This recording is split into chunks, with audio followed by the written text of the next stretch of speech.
Studio SBR के through से ही मैंने ऑडिशन दिया। एक कॉन्टैक्ट आया हुआ था, मुंबई का एक बड़ा प्रोडक्शन है सिने प्राइम वर्ल्ड का, और उड़ीसा में उसका ऑडिशन हो रहा था। मैं गया, वहाँ पे हिंदी का ऑडिशन चल रहा था और वो बोल रहे थे कि जो हिंदी अच्छे से बोल सकता है वही इस ऑडिशन को क्रैक कर पाएगा, और मेरे पहले ऑडिशन में मैंने इसको क्रैक कर लिया था।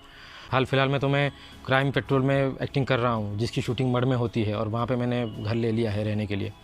जेन्युइन काम चाहिए तो आपको ऑडिशन के थ्रू तो काम मिलेगा, ऑडिशन के थ्रू तो गुजरना ही पड़ेगा। और ऑडिशन का इन्फॉर्मेशन आपको कहाँ से मिलेगा?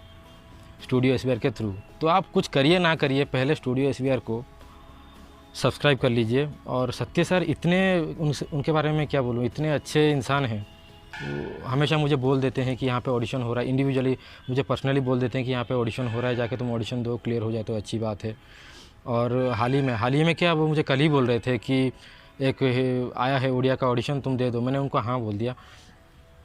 और वो जितनी मेहनत कर रहे हैं, शायद ही उड़िया इंडस्ट्री में ऐसा कोई मेहनत करता होगा, और शायद है भी नहीं कि सारे इन्फॉर्मेशन ला के आपको दे दे। तो सब्सक्राइब कर लीजिए, आपके लिए ही फ़ायदेमंद है, और आगे बढ़िए। जय महाप्रभु जगन्नाथ, जय श्री कृष्णा। नमस्कार सत्य सर।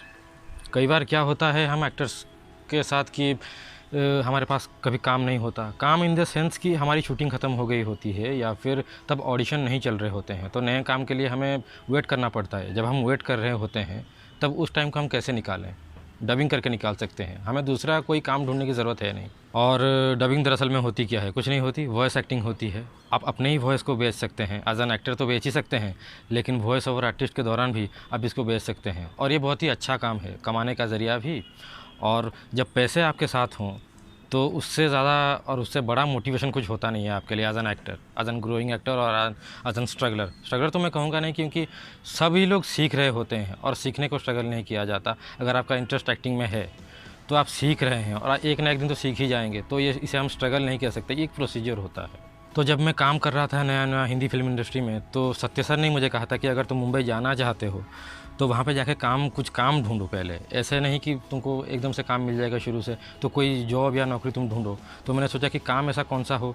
तो मेरे जो गुरु हैं जॉन फिल्म्स के वीरेंद्र राठौर सर, तो उन्होंने मुझे कहा था कि अगर तुमको काम करना ही है, तुम इसी फिल्म इंडस्ट्री में रहकर ही काम कर सकते हो, और तुम डबिंग करो, डबिंग से अच्छी कमाई होती है। उन्होंने भी किया था एज एन डबिंग आर्टिस्ट, उन्होंने बहुत काम किया है। तो उन्होंने सारा जो एक्सपीरियंस है मुझे दिया, और उन्होंने कहा कि तुम यही काम करो। उनकी जो वाइफ है, फैमिली मेम्बर जैसा रिलेशन है हमारा, तो उन्होंने कहा कि तुम ऑनलाइन डबिंग कर लो। मैंने कहा कि ऑनलाइन डबिंग करने से फ़ायदा क्या होगा? कुछ नहीं होगा, ऐसे आमने सामने रहकर कुछ फ़ायदा नहीं होने वाला। मैं ऑफलाइन करना चाहता हूँ, अगर आप चाहें तो। उन्होंने कहा कि अच्छी बात है, अगर तुम मुंबई आ सकते हो, बॉम्बे आ सकते हो, तो यहाँ पे आकर तुम सीख सकते हो। और सबसे बड़ी बात यह है कि मैं वहाँ का जो माहौल है, डबिंग के स्टूडियो के अंदर जो माहौल होता है, उसको मैं एक्सपीरियंस करना चाहता था। माइक कैसे पकड़ते हैं, माइक से दूरी कितनी रखी है बाकायदा, और डबिंग इंजीनियर तुमको इंस्ट्रक्शन कैसे देगा। और उसके जैसे हमारे एक्टिंग में होता है कि light camera action, rolling camera action, तो वहाँ पे इंस्ट्रक्शन क्या है, कमांड्स क्या क्या है, ये मुझे जानना था। ये सबसे ज़रूरी है, क्योंकि जब प्रोफेशनली आप काम करेंगे एज एन डबिंग आर्टिस्ट, तो ये बहुत ही ज़रूरी है आपके लिए। तो शुरू से ही जो सपोर्ट है मम्मी पापा का, मेरे घर का, मेरे साथ रहा है। उन्होंने मुझे कहा था कि बेटा तुम करना क्या चाहते हो? मैंने कहा कि मैं एक्टिंग करना चाहता हूँ, सिर्फ एक्टिंग में अपना कैरियर बनाना चाहता हूँ। तो उन्होंने कहा कि एक्टिंग के लिए तुमको जो जो ज़रूरी है, जो जो सीखना है, जो जो करना है, तुम उसी पे फोकस करो, सिर्फ एक्टिंग पे फोकस करो, बाकी काम हम संभाल लेंगे। तो मैंने उनसे धड़ से कहा कि पापा मैं डबिंग करना चाहता हूँ और बॉम्बे जाना चाहता हूँ। तो उन्होंने मना नहीं किया, उन्होंने सीधे सीधे फ़्लाइट की टिकट की और मैं चला गया बॉम्बे। और अंशा मैम ने मुझे कहा कि कोई प्रॉब्लम नहीं है, देखो अभी गणपति का तभी कुछ सितंबर अक्टूबर चल रहा था, तो मतलब गणपति पापा को वहाँ पे बहुत मानते हैं। तो उन्होंने कहा कि यहाँ पे छुट्टियाँ चल रही हैं। तो मैंने एक काम किया है कि कोई जो टीचर हैं, टीचर तुम्हारे लिए कोई नहीं रहेगा, बहुत सारे स्टूडेंट्स रहते हैं। जब डबिंग की वर्कशॉप होती है तो बहुत सारे स्टूडेंट रहते हैं, लेकिन सिर्फ तुम अकेले यहाँ पे हो तो तुम्हारे लिए फ़ायदेमंद होगा। सबको 15 से 20 मिनट का टाइम मिलता है इंडिविजुअली, तुम्हें 1 घंटा, 1.5 घंटा, 2 घंटे का टाइम मिलेगा। और तुम्हारे लिए मैंने कोई टीचर रखा नहीं है, मैंने एक डेडिकेटेडली साउंड इंजीनियर रखा हुआ है जो इंडस्ट्री में बहुत काम कर चुका है, उसका बहुत एक्सपीरियंस है। वो तुम्हें गाइड करेगा, सब कुछ समझाएगा प्रैक्टिकली, क्योंकि तुमको प्रैक्टिकली करना है ना बेटा। तो ये मेरा पहला दिन था डबिंग के स्टूडियो में, जॉन फिल्म्स की डबिंग स्टूडियो में। 12 सितंबर, मुझे आज भी याद है वो दिन। और तब मैं जब स्टूडियो के अंदर घुसा तो डबिंग इंजीनियर थे आरंभ सारस्वत सर। उन्होंने मुझे वेलकम किया और बोला कि नंदन कैसे हो, बहुत मतलब कंफर्टेबल करवाया, एक दोस्त की तरह, एक फ्रेंड की तरह वो मिले। और उन्होंने मुझे कहा कि वीरेंद्र सर ने उनको रखा है मेरे लिए कि वो मेरा ख़ास ख्याल रखें, और जितनी भी चीज़ें हैं, जितना भी एक्सपीरियंस है, प्रैक्टिकली वो मुझे सब कुछ समझाएँ, और कुछ ही समय में मैं उनके साथ घुल मिल गया। और मेरे डेडिकेशन को देखते हुए उन्होंने मुझे कहा कि मैं जितना भी मेरे पास एक्सपीरियंस है, जो भी है, मैं तुम्हें सब कुछ दे दूँगा। मेरे इंडस्ट्री में मैंने जितना भी काम किया हुआ है, जो कुछ भी किया हुआ है, जितना एक्सपीरियंस है, मैं तुम्हें सब कुछ दे दूँगा। और मेरे डेडिकेशन को देखते हुए उन्होंने मुझे ये भी कहा कि मैं तुम्हें सब कुछ समझा दूँगा, A to Z ground level से जितना भी जो कुछ भी है डबिंग का, मैं तुम्हें सब कुछ समझा दूँगा। ग्राउंड लेवल से इन द सेंस कि उन्होंने मुझे कहा कि ये जो अब तुम जो सिस्टम देख रहे हो, 1 2 3 4 सिस्टम लगे हुए हैं, मॉनिटर्स लगे हुए हैं, साउंड सिस्टम लगे हुए हैं, उसके बाद मिडी कीबोर्ड होता है, वो सब है। तो ये जितनी भी चीज़ें आप देख रहे हो, ये साउंड को प्रोटेक्ट करने वाला जो दीवार आप देख रहे हो, उधर आप जो माइक लगा हुआ है वो देख रहे हो, और माइक के सामने जो LED लगा हुआ है, उसमें काम कैसे करते हैं वो तुमको सब कुछ सिखा दूंगा। अगर फ्यूचर में तुमको खुद का कभी डबिंग स्टूडियो बनाने का मन किया तो भी तुम खुद बना सकते हो। हर एक चीज़, प्लग कैसे इन करना है, कौन से प्लग को कहाँ जोड़ना है, कैसे क्या करना है, ऑपरेट कैसे करना है, माइक को कैसे पकड़ना है, डबिंग डायरेक्टर माइक कैसे पकड़ता है, तुम्हें माइक कैसे पकड़नी है, अगर तुमको कुछ आवाज़ निकालनी है तो माइक से कितनी दूरी बना कर रखनी है, चिल्लाना है तो कितनी दूरी बना कर रखनी है। उन्होंने मुझे सब कुछ समझा दिया था उस टाइम पे। तो पहले दिन मुझे जो सिखाई गई थी वो मीटर के बारे में थी। मीटर तो आप सभी जानते होंगे, एज एन एक्टर सभी जानते होंगे कि मीटर का मतलब होता है पेस, उसकी स्पीड कितनी है। तो ये तो हमको पहले से पता था। और मुझे जब उन्होंने मुझे माइक के सामने भेजा तो मुझे कोई नर्वसनेस आई नहीं। उन्होंने कहा कि लड़का पहली बार जा रहा है तो नर्वसनेस आ सकती है। मैंने बोला कि ना, कोई नर्वसनेस नहीं है, क्योंकि मैंने बहुत सिंगिंग भी की हुई है एज एन सिंगर, तो मुझे इतना डर नहीं था। मैं बहुत एक्साइटेड था उस टाइम पे। तो पहली चीज़ थी मीटर। और ये स्क्रिप्ट थी, मुझे पहली स्क्रिप्ट जो मिली थी वो बाहुबली की मिली थी, कटप्पा बाहुबली जो सांड को मारता है भलाल देव, तो वो वाला सीन था। और वहाँ मैंने ऐसा इतने अच्छे से किया शुरू से ही। उन्होंने कहा कि तुमको तो मीटर का सब कुछ पता है, कोई प्रॉब्लम नहीं है, आ जाओ। और वो आधे घंटे के अंदर मेरी हो गई थी। जो पहली मेरी वॉइस की जो सैंपल थी वो तैयार हो गई थी आधे घंटे के अंदर। और जितनी भी मैंने यहाँ पे काम किया, जितनी मुझे स्क्रिप्ट मिली है वर्कशॉप के दौरान, तो वॉइस सैंपल्स हैं, मैं आपके साथ शेयर कर दूंगा वीडियो के आखिर में। आप ज़रूर सुनिए उसको और देखिए कैसा है। और दूसरे दिन हुई थी मेरी डबिंग की जो वर्कशॉप थी, वो थी मूवी लायन किंग के ऊपर।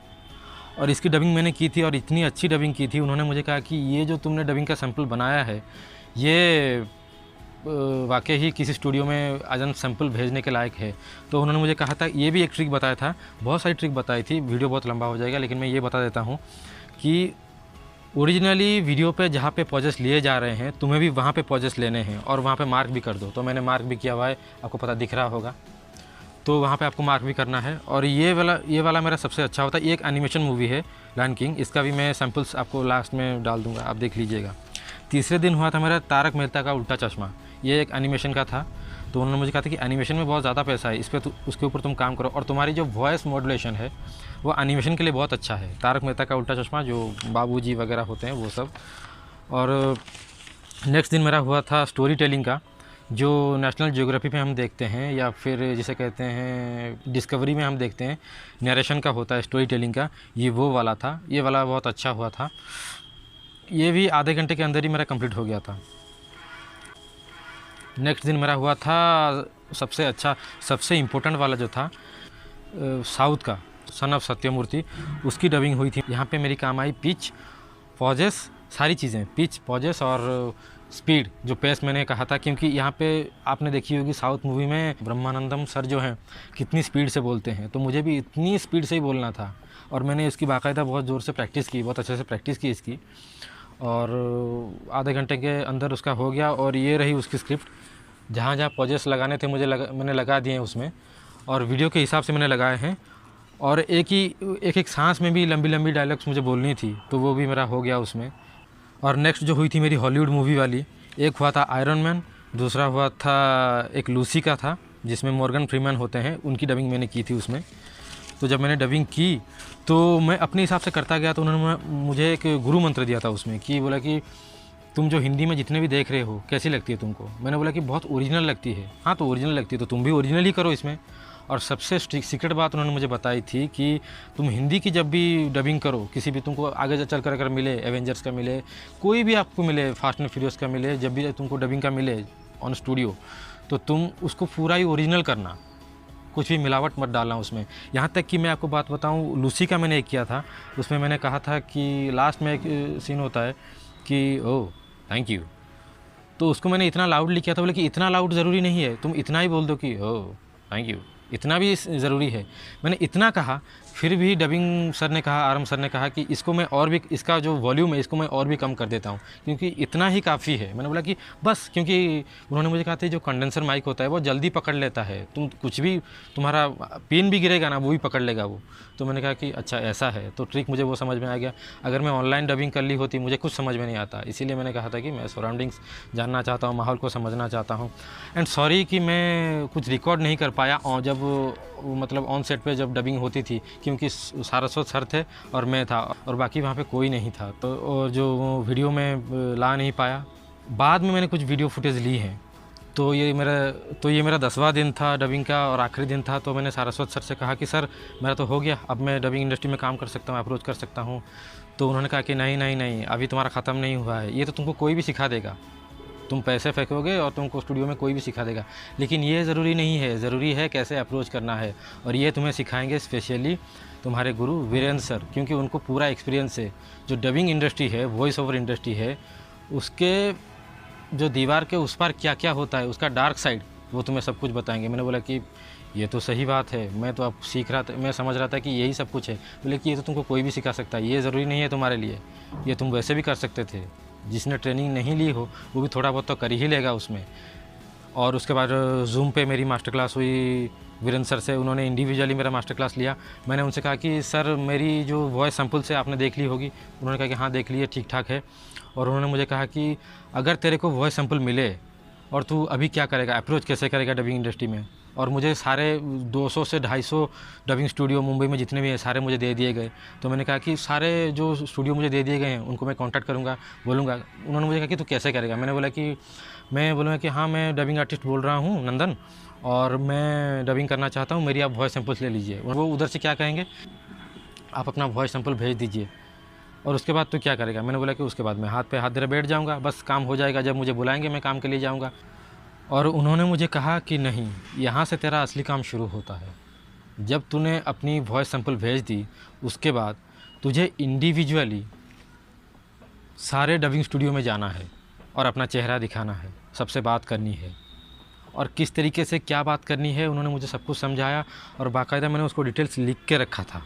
तरीके बताया, उसको इम्प्लीमेंट करेंगे तो काम मिलेगा। तो कॉन्ग्रेचुलेशन नंदन, वेरी गुड। सभी लोग चाहें तो नंदन को कॉन्ग्रेचुलेट करें कि उन्होंने डबिंग वर्कशॉप किया मुंबई में ऑफलाइन, और आज वो काम कर रहे हैं। दिल से बहुत खुश हूँ। एक बार टीम से जरूर बात कीजिएगा कि आपको काम मिल गया है, ताकि यहाँ पर भी अगर कोई काम आए तो आपको मिल जाए। वॉइस ओवर इंडस्ट्री की और एक्टिंग इंडस्ट्री की उन्होंने मुझे वो डार्क साइड सब बताई। उन्होंने मुझे कहा कि यहाँ पे ग्रुपिज्म चलता है, अगर ग्रुपिज्म चलता है तो ग्रुपिज्म कैसे किया जाता है ये मैं तुझे बताऊँगा। अगर यहाँ पे नेटवर्किंग करनी है तुझे तो कैसे करनी है ये तुझे मैं बताऊँगा। कोई शर्म की बात नहीं है, क्योंकि सबको ऐसा करना ही पड़ता है। तो उन्होंने मुझे बाकायदा सब कुछ सिखाया, क्योंकि ये मेन चीज़ था, अप्रोच कैसे करना है सीखने के लिए। तो उन्होंने मुझे ये भी कहा कि यहाँ पे भरे पड़े हैं टैलेंटेड लोग, लेकिन काम तुझे कैसे मिलेगा ये मैं तुझे सिखाऊंगा। उसके लिए नेटवर्किंग ज़रूरी है, उसके लिए तुझे ग्रुपिज्म ज़रूरी है, और कैसे करनी है ये मैं तुझे बताऊंगा। और उन्होंने मुझे ऐसी ऐसी चीज़ें बताई कि मैं तो एकदम से दंग रह गया। और मैंने कहा कि सर अगर मुझे इतना ही मेहनत करना है तो ये तो बहुत मुश्किल हो जाएगी, तो बहुत मेहनत का काम है। उन्होंने कहा कि अगर ये मेहनत का काम नहीं होता तो हर कोई नहीं कर लेता। मैंने कहा कि हाँ सर ये तो सही बात है। और उन्होंने मुझे जो जो कहा था मैंने उसी को रट लिया और वही जाके बोला। और उसके बाद था मेरा ऑडिशन मैंने क्लियर किया, और बहुत सारे डबिंग स्टूडियोज़ में मैंने काम किया। उन्होंने मुझे ये भी कहा था कि तुझे यहाँ पे 200 से 250 डबिंग स्टूडियोज़ के कॉन्टैक्ट मिल रहे हैं, लेकिन ये ज़रूरी नहीं है, ये बहुत ज़्यादा है। तो अगर मैंने तुझे जो बताया है ना, तू अगर सही से वो काम कर लेगा ना, तो तुझे पहले ही 5-6 डबिंग स्टूडियो में ही तुझे काम मिल जाएगा, और इतना काम मिलेगा कि तुझे बाकी स्टूडियो में जाने की ज़रूरत नहीं पड़ेगी। बहुत तेरे पास मतलब काम का लोड हो जाएगा। और वही हुआ मेरे साथ। और एक दिन वीरेंद्र सर की वाइफ ने मुझे कॉल किया था, मैं रिसीव नहीं कर पाया, सॉरी टू से। और उन्होंने मुझे कहा था कि, और मैंने कहा कि मैम मैं रिसीव नहीं कर पाया, मैं थोड़ा बिज़ी रह गया था डबिंग के सिलसिले में। तो उन्होंने मुझे कहा कि हम तो यही तो चाहते थे बेटा कि तुम इतने बिज़ी रह जाओ कि हमारे कॉल्स भी तुम ना ले सको। खैर जोक से पार्ट। और अब मैं आया हूँ उड़ीसा अपने घर, अपने सारे सामान लेने के लिए, अपनी गिटार लेने के लिए, अपनी बांसुरी लेने के लिए, और अपने माउथ ऑर्गन और सारे जितने भी सामान है लॉगर्स लेने के लिए आया हूँ। अब मैं परमानेंटली मुंबई शिफ्ट हो रहा हूँ, थैंक्स टू महाप्रभु जगन्नाथ, मेरे माता पिता और सत्य सर। वीरेंद्र सर तो हैं ही, सत्य सर का भी बहुत हाथ है इसमें, इतने अच्छे इंसान है, मैं क्या बताऊँ। क्योंकि जितना भी मुझे काम मिलता गया हिंदी इंडस्ट्री में, क्योंकि उड़िया में तो मुझे काम करना ही नहीं था उड़िया इंडस्ट्री में, तो मैं हिंदी में काम करना चाहता था। मैंने सारी ट्रेनिंग तो ले ली, लेकिन मैं ढूंढता था कि उड़ीसा में ऐसा कौन सा जगह है जहाँ पे ऑडिशन हो रहे हैं हिंदी के।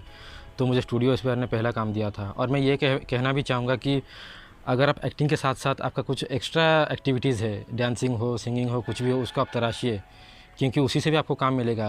और इसका जीता जागता सबूत मैं हूँ, क्योंकि मुझे गिटार बजाना आता था। मैंने स्टूडियो एस्पायर के थ्रू से ही मैंने ऑडिशन दिया था। मैंने सारी ट्रेनिंग तो ले ली, लेकिन मैं ढूंढता था कि उड़ीसा में ऐसा कौन सा जगह है जहाँ पे ऑडिशन हो रहे हैं हिंदी के। तो मुझे स्टूडियो एस्पायर ने पहला काम दिया था। और मैं ये कहना भी चाहूँगा कि अगर आप एक्टिंग के साथ साथ आपका कुछ एक्स्ट्रा एक्टिविटीज़ है, डांसिंग हो, सिंगिंग हो, कुछ भी हो, उसको आप तराशिए, क्योंकि उसी से भी आपको काम मिलेगा। और इसका जीता जागता सबूत मैं हूँ, क्योंकि मुझे गिटार बजाना आता था। मैंने स्टूडियो एस्पायर के थ्रू से ही मैंने ऑडिशन दिया। एक कॉन्टैक्ट आया हुआ था, मुंबई का एक बड़ा प्रोडक्शन है सिने प्राइम वर्ल्ड का, और उड़ीसा में उसका ऑडिशन हो रहा था। मैं गया, वहाँ पे हिंदी का ऑडिशन चल रहा था, और वो बोल रहे थे कि जो हिंदी अच्छे से बोल सकता है वही इस ऑडिशन को क्रैक कर पाएगा। और मेरे पहले ऑडिशन में मैंने इसको क्रैक कर लिया था। शूटिंग शुरू हो गई, और शूटिंग के दौरान ही मुझे डायरेक्टर सर ने कहा कि तुम्हारे प्रोफाइल में सब कुछ लिखा हुआ है, तुम गिटार बजा सकते हो, बांसुरी बजा सकते हो, तो या मतलब माउथ ऑर्गन बजा सकते हो, क्या तुम सच में ये सब कर सकते हो? मैंने कहा कि हाँ, मैं कर सकता हूँ। तो फिर तुम्हारे ऊपर एक कहानी हम दूसरा बना सकते हैं। और इंडिविजुअली मेरे ऊपर एक कहानी बनाई गई, स्पेशली लोकेशन ढूंढे गए इसी उड़ीसा में ही, और आर्टिस्ट भी बुलवाए गए। उड़िया के आर्टिस्ट थे, उनको बुलवाया गया और शूटिंग शुरू हुई। और उसके बाद बनी एक फ़िल्म, शॉर्ट फिल्म बांसुरी वाला। तो थैंक्स टू सत्य सर की। और इसीलिए मैं जुड़ा रहता हूँ हमेशा स्टूडियो एस्पायर के साथ। और अगर भी आप चाहते हैं कि मतलब आपको काम मिले, आप डेडिकेटली आप काम करना चाहते हैं, आपने कहीं से ट्रेनिंग ली हुई है और आप जेन्युइन काम चाहते हैं, तो ऐसे जान पहचान से तो काम मिल जाएगी, लेकिन हमेशा नहीं मिलेगी। अगर आपको जेन्युइन काम चाहिए तो आपको ऑडिशन के थ्रू तो काम मिलेगा, ऑडिशन के थ्रू तो गुजरना ही पड़ेगा। जैसे लोग इंटरव्यू देते हैं नॉर्मल जॉब होल्डर्स, तो आपको ऑडिशन तो देना ही पड़ेगा। और ऑडिशन का इन्फॉर्मेशन आपको कहाँ से मिलेगा? स्टूडियो एस्पायर के थ्रू। तो आप कुछ करिए ना करिए, पहले स्टूडियो एस्पायर को सब्सक्राइब कर लीजिए। और सत्य सर इतने उनके बारे में क्या बोलूँ, इतने अच्छे इंसान हैं। वो हमेशा मुझे बोल देते हैं कि यहाँ पे ऑडिशन हो रहा है, इंडिविजुअली मुझे पर्सनली बोल देते हैं कि यहाँ पे ऑडिशन हो रहा है, जाके तुम ऑडिशन दो, क्लियर हो जाए तो अच्छी बात है। और हाल ही में क्या, वो मुझे कल ही बोल रहे थे कि एक आया है उड़िया का ऑडिशन, तुम दे दो। मैंने उनको हाँ बोल दिया। और वो जितनी मेहनत कर रहे हैं, शायद ही उड़िया इंडस्ट्री में ऐसा कोई मेहनत करता होगा, और शायद है भी नहीं कि सारे इन्फॉर्मेशन ला के आपको दे दे। तो सब्सक्राइब कर लीजिए, आपके लिए ही फ़ायदेमंद है, और आगे बढ़िए। और सबसे ज़रूरी चीज़, माता पिता का आशीर्वाद और भगवान श्री कृष्ण का, महाप्रभु जगन्नाथ का आशीर्वाद होना ही चाहिए। अगर आप उड़ीसा से हैं तो ये रह जाएगा ना, तो आप निकल जाओगे। क्योंकि मैंने देखा है कि जब मैं मुंबई में जब मैं डबिंग स्टूडियो में जाता था, एक्टिंग करने के लिए जाता था, हाल फिलहाल में तो मैं क्राइम पेट्रोल में एक्टिंग कर रहा हूँ, जिसकी शूटिंग मड में होती है, और वहाँ पे मैंने घर ले लिया है रहने के लिए। और मुंबई में अगर आप देखिए ना कभी आप डीमोरलाइज हो जाएंगे, तब आपको भगवान की सपोर्ट की ज़रूरत पड़ेगी। इसलिए भक्ति भी करना सीखिए। और अगर आप उड़ीसा से हैं तो महाप्रभु जगन्नाथ तो आपके साथ है ही, और मैं क्या बोलूँ। Thank you. जय महाप्रभु जगन्नाथ।